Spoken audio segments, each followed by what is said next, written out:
Bonjour et bienvenue sur votre chaîne Cuisine Biba. Notre recette d'aujourd'hui, c'est un poulet aux olives, la fameuse recette qui plaît à toute la famille. Donc on va commencer. Donc je prends un saladier ou un plat, je mets dedans 2 à 3 cuillères à soupe d'huile d'olive et je mets dedans le sel. Donc je vais mettre tous les épices là. Donc le sel, le poivre.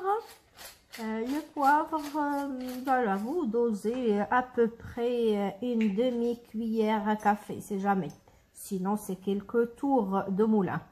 Et je mets une cuillère à café de curcuma, ça se marie très bien avec le poulet. La même chose avec le gingembre. Donc moi, j'ai le gingembre en poudre. Vous pouvez utiliser aussi le gingembre frais. Et maintenant, j'ajoute le paprika. Donc, le paprika, je mets très peu, presque le 1/4 de la cuillère à café. Et je mets un peu du persil haché. Et j'ajoute les gousses d'ail. Donc, j'ai pris 3 gousses d'ail. Et on va mariner ça. Donc, cette marinade, l'idéal, c'est faire ça le matin pour le soir ou la veille pour le lendemain. Si vous pouvez, s'il n'y a pas le temps, tant pis, on peut le faire et mettre à cuire immédiatement. C'est pas vraiment un souci, mais si on peut le faire à l'avance, c'est quand même mieux. Excusez-moi, je vais juste mettre un gant. C'est juste pour éviter d'avoir les ongles jaunes, tout simplement. Et maintenant, je mets les morceaux de poulet. Donc, c'est un poulet fermier entier que j'ai coupé en morceaux et j'ai enlevé le blanc. Donc je préfère faire autre chose avec le blanc parce que le blanc il cuit vite, et si on le fait dans le tagine, après il est un peu sec, il n'est pas très super comme ça. Donc les ailes, les cuisses, c'est idéal pour le tagine aux olives. Donc voilà, donc j'ai mis mes morceaux de poulet, j'ai bien mariné comme il faut.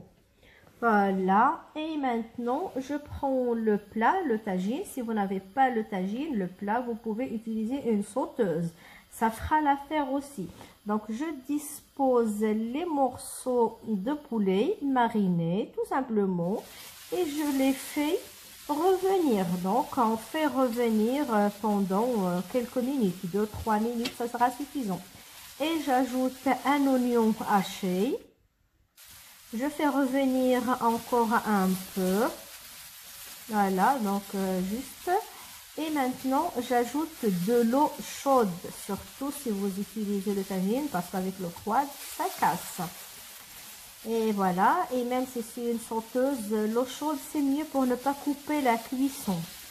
Je mets l'eau l'équivalent d'un verre à peu près et maintenant je couvre et je laisse cuire pendant 20 minutes.